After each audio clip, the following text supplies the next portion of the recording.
Et bonjour à tous. Alors aujourd'hui, il va être question de l'édition espagnole de Dernier Train pour Busan, donc acheté sur Amazon Espagne pour 25 euros.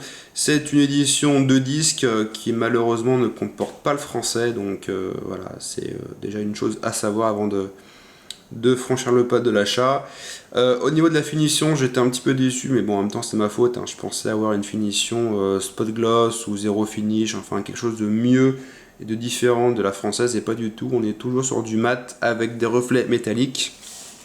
Par contre, ce qui est cool, c'est que ils ont inversé les visuels par rapport à la française. Je vous mettrai à côté la française à la fin.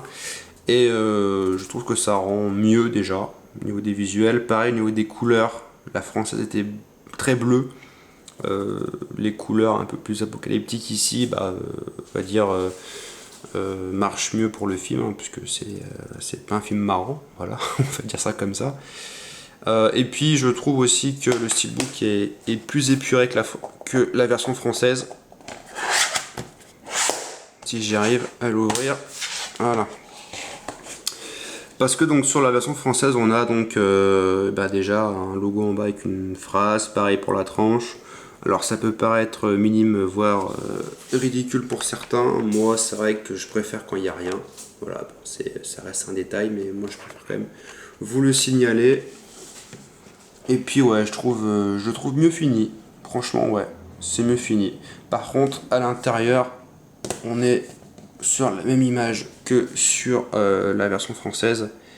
Elle est juste cadrée un peu plus différemment, mais il n'y a pas non plus grand chose de différent. Donc voilà, on passe vite dessus. Donc ce que je vais faire, c'est que je vais mettre la française à côté pour que vous puissiez comparer. Hop, donc les teintes bleues, comme je vous parlais. C'est vrai que du coup, les couleurs un peu plus sombres voilà, collent mieux avec l'atmosphère du film que le bleu, comme ça là. Voilà, après, moi, c'est vrai que je préfère quand même avoir un titre plus imposant, et en anglais, ça rend beaucoup mieux qu'en français. Donc voilà, à vous de voir ce que vous préférez. Moi, c'est vrai que du coup, je préfère maintenant du coup la version espagnole. 25 balles, par contre, il n'y a pas le français, donc à vous de voir si ça vous dérange ou pas. Donc voilà, écoutez, je vous dis à plus, hein, vidéo assez rapide, à la prochaine, ciao.